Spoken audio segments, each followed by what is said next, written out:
ഞാൻ ഒരിക്കൽ വിനീത് ശ്രീനിവാസനെ കാണാനിടയായി. ഒരു ഷൂട്ടിങ്ങിൽ പോയ സമയത്ത് അദ്ദേഹത്തെ കാണുകയും അദ്ദേഹത്തോട് ഞാൻ നേരിട്ട് പറയുകയും ചെയ്തു, എനിക്കിങ്ങനെ സിനിമയിൽ ചെയ്യണമെന്നുണ്ട്, ശ്രീനേട്ടൻ്റെ കൂടെയൊക്കെ അങ്ങനെ ചെയ്തിട്ടുണ്ടായിരുന്നു, എന്തെങ്കിലും അവസരം വന്നാൽ എന്നെ ഓർക്കണം എന്നൊക്കെ പറഞ്ഞുകൊണ്ട് ഞാൻ പോന്നു.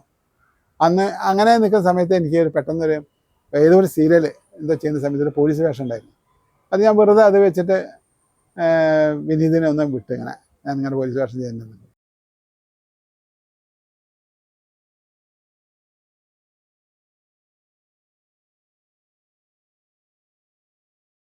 എനിക്ക് ഏറ്റവും ശ്രദ്ധിക്കപ്പെട്ട വേഷം കിട്ടിയത് ആദ്യമായിട്ട് കിട്ടിയത് ഞാൻ പറഞ്ഞല്ലോ, അത് അഭിഭാഷകൻ്റെ ഡയറി കൊടുക്കുന്നതിനകത്തുള്ള കള്ളൻ കുഞ്ഞിരാമൻ. അതിനുശേഷം എനിക്ക് എൻ്റെ ജോലിയായിട്ടും സിനിമയിൽ ബന്ധപ്പെടാൻ പറ്റിയില്ല. പിന്നെ പല ഡയറക്ടേഴ്സിൻ്റെ കൂടെയും പടങ്ങൾ ചെയ്തിട്ടുണ്ട്. അതൊക്കെ ചെറിയ ചെറിയ വേഷങ്ങളായിരുന്നു.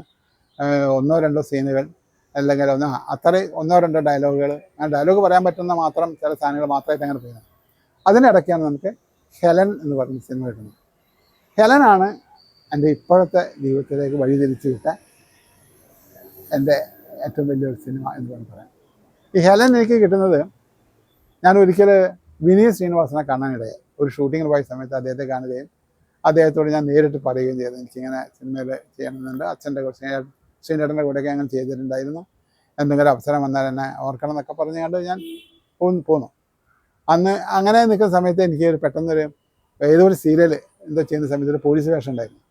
അത് ഞാൻ വെറുതെ അത് വെച്ചിട്ട് വിനീതിനെ ഒന്ന് വിട്ട് ഇങ്ങനെ ഞാൻ ഇങ്ങനെ പോലീസ് വേഷം ചെയ്യുന്നുണ്ട്.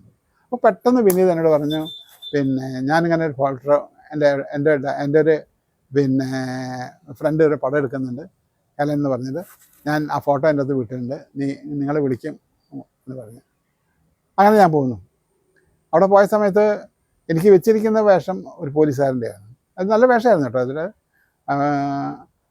അപ്പോൾ ഡയറക്ടർ എന്നെ കണ്ടപ്പോൾ പറഞ്ഞു, ജയേട്ടൻ നമുക്കൊരു കാര്യം ചെയ്യാം, നമുക്ക് ആ വേഷം വേണ്ട, നമുക്ക് ഒരു വാച്ച്മാൻ്റെ വേഷമുണ്ട്, നിങ്ങൾക്കിപ്പം പറഞ്ഞ മറ്റേ പോലീസുകാരൻ്റെ വേഷത്തിൻ്റെ കാര്യം ചെറിയതാണ്, അത്രയും സീനില്ല, ഒന്നോ രണ്ടോ കുറച്ച് സീനുകളുണ്ട്, പക്ഷെ അത് വളരെ ശ്രദ്ധിക്കപ്പെടുന്ന ഒരു ക്യാരക്ടറാണ്, അത് ചെയ്യാൻ താല്പര്യമുണ്ടെന്ന്. ഞാൻ പറഞ്ഞ ഡയറക്ടർ പറയുന്ന ഏത് വേഷം ഞാൻ ചെയ്യാൻ തയ്യാറാണ്. അങ്ങനെയാണ് എനിക്ക് ഹെലൻ എന്ന് പറയുന്ന വാച്ച്മാനിലൊക്കെ വേഷം കിട്ടുന്നത്. പക്ഷെ അതെൻ്റെ ജീവിതത്തിലെ നല്ല ഒരുപാട് ആളുകൾ ആയിട്ട് പരിചയപ്പെടാൻ, ആളുകളെ എന്നെ തിരിച്ചറിയാൻ തുടങ്ങിയത് ആ ഒരു പടത്തിൽ കൂടെയാണ്. അതിൽ ചെറിയൊരു അനുഭവം ഞാൻ പറയാം. അതിൻ്റെ അകത്തൊരു ഡയലോഗാണ് എനിക്ക് ഏറ്റവും വലിയ ആളുകളെ ആകർഷിച്ചത്. ആ വർഷം മുഴുവനും ആ ഡയലോഗായിരുന്നു പലരും നമ്മളെ ഇതിനകത്തൊക്കെ വിട്ടുകൊണ്ടിരുന്നത്. ഒരിക്കലും ഞാൻ കോഴിക്കോട് ടൗണിൽ കൊണ്ട് പോകുന്ന സമയത്ത് പെട്ടെന്ന് ഒരു അമ്മയും മകളും കൂടെ എൻ്റെ മുമ്പിലേക്ക് വന്നു. എന്നോട് ചോദിച്ചു, നിങ്ങളിങ്ങനെ ഹെലൻ എന്ന് പറഞ്ഞ സിനിമയിൽ? ഞാൻ പറഞ്ഞു അതെ. ഞാൻ എൻ്റെ മകളോട് പറയും, മോളെ ആരെ കണ്ടാലും ഒന്ന് ചിരിക്കുന്നത് നല്ലതാണ്. അതിൻ്റെ അകത്ത് പറയുന്നുണ്ട്, അതിൻ്റെ അകത്ത് ആ ചിരിക്കുന്നതിനെ കൊണ്ടാണ് ആ കുട്ടിക്ക് ആ ജീവൻ മടക്കി കിട്ടിയതും വാച്ച്മാൻ തിരിച്ചറിഞ്ഞതൊക്കെ എന്ന് നമ്മൾ പറയുമ്പോൾ എനിക്ക് സത്യം പറഞ്ഞാൽ ഏറ്റവും വലിയ സംതൃപ്തി തോന്നിയ സമയമാണ്. കാരണം നമ്മളൊരു പടം ചെയ്തിട്ട് അത് മറ്റാൾ കാണുകയും അത് അവരുടെ ജീവിതത്തിലേക്ക് നമ്മൾ പറഞ്ഞ ഡയലോഗിൻ്റെ ഭാഗങ്ങൾ കൊണ്ടുവരിക എന്ന് പറയുമ്പോൾ നമ്മൾ സംതൃപ്തനാവുന്നു. കാരണം വെച്ചാൽ നമ്മൾ എന്തിനാണോ ഈ കല നമ്മുടെ ജീവിതത്തിലേക്ക് ഉപയോഗിക്കാൻ പറ്റുന്നത്, അങ്ങനെ 1000 ആളുകൾ കണ്ടിട്ട് ഒരു 100 ആളുകൾക്ക് കുഴപ്പമില്ല എന്ന് പറയുകയും 10 ആൾ അത് ജീവിതത്തിലേക്ക് പകർത്തുകയും അതിനകത്ത് ഒരു 2-3 ആളുകൾ ആ ആശയം അല്ലെങ്കിൽ ആ കലാകാരൻ പറയുന്ന ആ വാക്കുകൾ മനസ്സിൽ സൂക്ഷിക്കുകയും അത് ജീവിതത്തിൽ പകർത്തുക എന്ന് പറയുമ്പോൾ ഏറ്റവും വലിയ സന്തോഷകരമായ കാര്യം അത് തന്നെയാണ്. അങ്ങനെ ഒരു മഹാഭാഗ്യം എനിക്ക് ഹെലനിലുണ്ടായില്ല. ഹെലനാണ് എന്നെ തിരിച്ചറിഞ്ഞിട്ടുള്ള സിനിമകളെ കൂട്ടത്തിൽ ഏറ്റവും ഇതായിട്ടുള്ള. അതിന് ശേഷമാണ് എനിക്ക് ജനനം 1947 പ്രണയം തുടരുന്നു എന്ന് പറഞ്ഞ സിനിമ. എൻ്റെ ആദ്യത്തെ സിനിമ അങ്ങനെ ശ്രദ്ധിക്കപ്പെട്ട സിനിമ ഹെലൻ ആയിരുന്നെങ്കിലും കൂടി പിന്നെ എനിക്ക് കിട്ടിയ ഒരു നല്ല പടം ജനനം 1947 പ്രണയം തുടരുന്നു പറഞ്ഞു. അതായത് 70 വയസ്സുള്ള 2 നായികന്മാരായ ഞാനും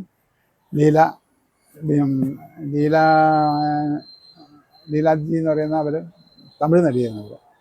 ഞങ്ങൾക്ക് അവരും 70 വയസ്സാണ്, എനിക്കും 70-72 വയസ്സാണ്. അങ്ങനെ പ്രായമുള്ള 2 ആളുകളുടെ പ്രണയമായിരുന്നു ജനനം 1947 പ്രണയം തുടരുന്ന. അത് അതിഗംഭീരമായിട്ടുള്ള പ്രോത്സാഹനം കിട്ടി. ഒരുപാട് ജനങ്ങളത് കണ്ടു എന്നുള്ളതാണ്. അതുകൂടാതെ എനിക്ക് ജാഗ്രൻ അവാർഡ് ബോംബെയിലുള്ള ജാഗ്രൻ അവാർഡ് എന്ന് പറഞ്ഞാൽ അവർ ഏറ്റവും എന്നെ സംബന്ധിച്ച് അതൊരു വലിയ അവാർഡ് തന്നെയായിരുന്നു. കാരണം എന്താ വെച്ചാൽ 120 രാഷ്ട്രങ്ങളിൽ നിന്നിട്ട് തിരഞ്ഞെടുക്കുന്ന പിന്നെ പിന്നെ സിനിമ, ഡോക്യുമെൻ്ററി, അതിനകത്തുള്ള പല വകുപ്പുകളും എല്ലാം കൂടി കൂട്ടിയിട്ട് അതിനകത്തുനിന്ന് ഏറ്റവും നല്ല ഡയറക്ടർ, ഏറ്റവും നല്ല ക്യാമറമാൻ, ഏറ്റവും നല്ല നടൻ, ഏറ്റവും നല്ല നടി എന്നൊരു സെലക്ഷനായിരുന്നു. അതിനകത്ത് എനിക്ക് ഈ ഏറ്റവും ബെസ്റ്റ് നടൻ എന്നുള്ള ജാഗ്രത അവാർഡ് മുഖർജി എന്ന പേര് അവർക്കാണ് അന്നത്തെ നടീനുള്ളത്. ഏറ്റവും നല്ല ക്യാമറമാൻ നമ്മളെ സന്തോഷ് ശിവൻ അവരുമായിരുന്നു. അങ്ങനെ അതൊരു നല്ലൊരു ഓർമ്മകളാണ്. കാരണം വെച്ചാൽ എൻ്റെ ജീവിതത്തിലെ ഒരുപാട് മാറ്റങ്ങൾ ഉണ്ടാക്കി തന്ന ഏഷ്യാനെറ്റ് 3 പ്രാവശ്യം 4 പ്രാവശ്യമായിട്ട് അത് പ്രക്ഷേപണം ചെയ്യേണ്ടായി. അതുകൊണ്ട് തന്നെ ഒരുപാട് സ്ത്രീകൾ കണ്ടൊരു സിനിമയായിരുന്നു. അതിന് ശേഷം ഇപ്പം കളിച്ചുകൊണ്ടിരിക്കുന്ന സിനിമ എന്ന് പറഞ്ഞാൽ എന്ന് പറഞ്ഞാൽ അതിനകത്തൊരു അന്ധനാണ്. അങ്ങനെ ഒരു അന്ധനായൊരു വേഷം കിട്ടാൻ ഭാഗ്യം കിട്ടുകയും അതിനു വേണ്ടിങ്ങാണ്ട് എങ്ങനെ അത് വേണമെന്നൊക്കെ സ്റ്റഡി ചെയ്യാനുള്ള അവസരം കിട്ടുകയൊക്കെ ചെയ്യുന്നുണ്ട്. അങ്ങനെ നമുക്ക് ഓരോ വേഷവും ഇങ്ങനെ സ്റ്റഡി ചെയ്ത് ഇങ്ങനെ അതിനുവേണ്ടി മെനക്കെട്ട് കണ്ട് ചെയ്യുക എന്ന് പറയുന്നത് വളരെ സന്തോഷകരമുള്ള കാര്യമാണ്. എൻ്റെ അഭിപ്രായം ഞാൻ പറയുന്നത്, നമുക്ക് എന്നെ സംബന്ധിച്ചിടത്തോളം എനിക്കൊരു 100 സിനിമ ചെയ്യുക എന്നുള്ളതല്ല, എൻ്റെ ഒരു സിനിമയെങ്കിലും 100 ദിവസം ഓടുക എന്നുള്ളതാണ്.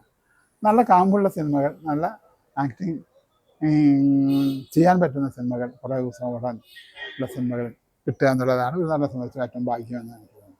അതിനൊക്കെ ഒരു അവസരം കിട്ടിയ ഒരാളാണ് ഞാൻ. പിന്നെ എൻ്റെ ഈ സംഭാഷണങ്ങൾ നമ്മുടെ സംഭാഷണങ്ങൾ കേട്ടിരിക്കുന്ന നിങ്ങൾക്കും എനിക്കൊരു അവസരം തന്ന നിങ്ങളുടെ ഇതിൻ്റെ ഒരു സംഘാടകർക്കും ഞാൻ എൻ്റെ നന്ദി പറയുന്നു. നമസ്കാരം.